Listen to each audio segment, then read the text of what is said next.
अस्सलाम वालेकुम। कानूनी ज़ाविया एपिसोड नंबर 12 में खुश आमदीद। माई नेम इज़ एडवोकेट समन ज़हरा। आज इस टॉपिक पे हम लोग बात करेंगे वो है conduct of advocates. Conduct of advocates क्या होता है? मैं आपको बताती चलूँ कि जो एडवोकेट है ये बहुत ही मुकद्दस पेशा है। इस पेशे के अंदर हमारी भी कुछ ड्यूटीज़ होती हैं जो हम पे लागू होती हैं कि हमें उसी दायरे के अंदर रहकर अपनी ड्यूटीज़ परफॉर्म करनी होती हैं। ठीक है। कंडक्ट ऑफ एडवोकेट्स के अंदर हमारे पास आ जाता है प्रोफेशनल मिसकंडक्ट। जो एडवोकेट्स अपनी ड्यूटीज़ को सही तरह सर अंजाम नहीं देते तो वो मिसकंडक्ट के अंदर आ जाती हैं चीज़ें। और मिसकंडक्ट बहुत ही सिंपल अल्फाजों में आप लोगों को समझाऊं कि जो हमारे पर प्रोफेशनल एथिक्स के साथ साथ जो हमें हमारे ऊपर लागू हैं चीज़ें कि हमें एथिक्स के अंदर रह के वो सारी चीज़ें परफॉर्म करनी है। अगर हम उनको उस तरह नहीं अंजाम देंगे तो हम वो चीज़ें मिसकंडक्ट के अंदर आ जाती है। तो मिसकंडक्ट की सिंपल टर्म्स के मैंने आपको डिफाइन किया है। अब मैं आपको एग्जांपल्स बताती हूँ मिसकंडक्ट की। Discourteous behaviour towards the bench in the court होता है। ठीक है। Involving moral turpitude. ठीक है। डिफ्रॉडिंग और चीटिंग द पार्टी होती है। आपको पार्टी को बिल्कुल भी चीट नहीं करना होता है। ठीक है। Engaging in a business of profit making हो जाएगा।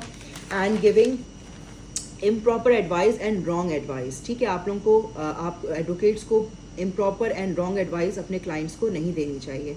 अच्छा। Framing of charge against advocate. अच्छा। सेक्शन 41 बात करता है डिसिप्लिनरी एक्शन के बारे में। ठीक है। आप लोग legal practitioner bar council act 1973 की बुक के अंदर से देखेंगे सेक्शन 41। उसके अंदर से आप लोगों को डिटेल डिसिप्लिनरी एक्शन के बारे में डिफाइन हो जाएगा।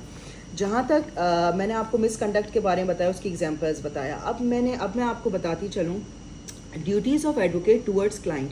अच्छा। एडवोकेट की ड्यूटीज़ क्लाइंट के थ्रू क्या होती हैं? अच्छा। वकील जो है अल्लाह के नामों में से एक नाम है और ये वकील का मतलब होता है कि कोई आपके ऊपर डिपेंडेंट हो। ठीक है। आपके ऊपर डिपेंडेंट हो और एडवोकेट मस्ट भी उसको ट्रस्ट वर्दी होना चाहिए, यानी कि उसके ऊपर हमें भरोसा करना होता है वकील के ऊपर। ठीक है।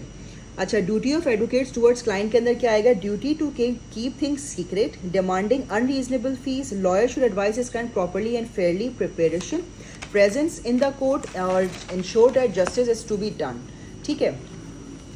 अब duty to keep things secret के अंदर से मैं आप लोगों को डिफाइन करती चलूँ कि एडवोकेट्स को जो ड्यूटी है उसके पास क्या ड्यूटी है। वो जो क्लाइंट उसको इन्फॉर्मेशन प्रोवाइड करता है रिलेटेड टू हिज और हर केस, तो वो उसकी थिंग्स को जो उसको सीक्रेटली कॉन्फिडेंशियल रखे अपने पास। ठीक है। अच्छा। Demanding unreasonable fees. Unreasonable fees के अंदर ये आता है कि एडवोकेट को क्लाइंट से अनरीजनेबल फीस की जो है वो फरमाइश नहीं करनी चाहिए। आपका जितना केस है उससे रिलेटेड आप अपनी अकॉर्डिंगली फीस डिसाइड करते हैं।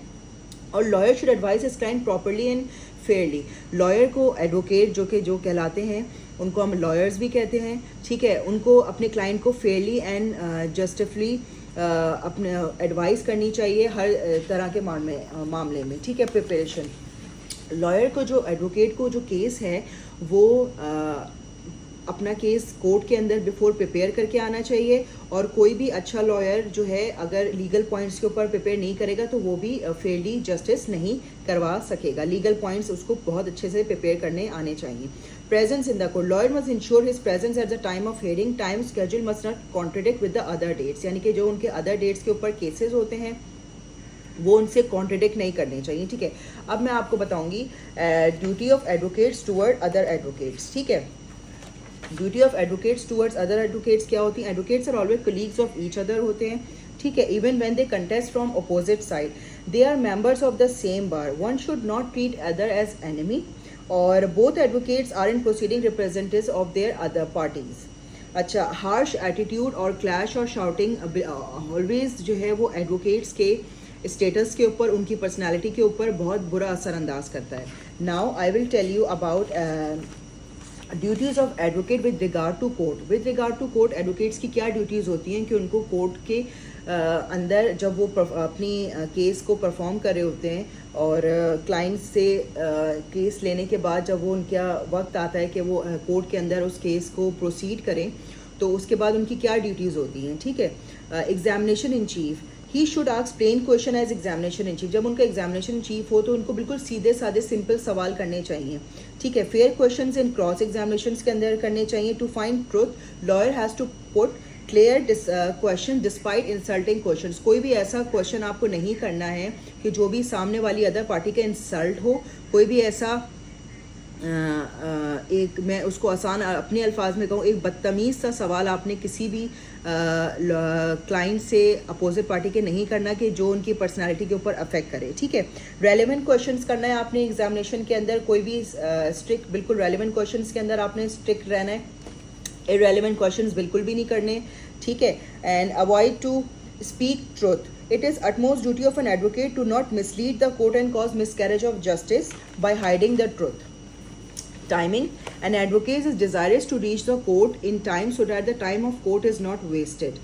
ठीक है, टू प्रोवाइड, अच्छा, duties of client towards advocate. अब मैं आपको बताती चलूँ कुछ जो अभी मैंने आप लोगों को बताया है।